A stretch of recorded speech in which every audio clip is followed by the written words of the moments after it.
Aparat kepolisian dari tim Thunder Polda Sulawesi Selatan menemukan sejumlah pemuda di Kota Makassar yang sedang berpesta minuman keras.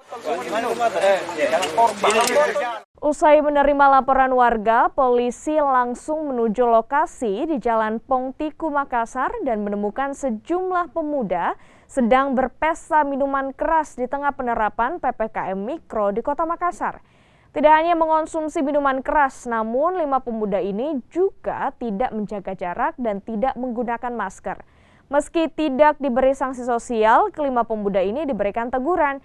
Dan jika kembali melakukan hal yang sama, polisi akan menindak tegas. Sementara itu, minuman keras oplosan disita polisi. Pada malam hari ini, kami dari Unit 2, Tim Thunder, Direktorat Samapta Polda Sulawesi Selatan, melaksanakan patroli strong point. Tepatnya di Jalan Pontiku, kami menemukan 5 orang dewasa sedang berpesta minuman keras.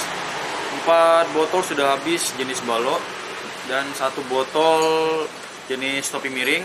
Dan kami menghimbau kepada masyarakat terutama agar tidak mengulangi perbuatannya lagi, apalagi di masa pandemi ini, untuk apalagi berpesta minuman keras.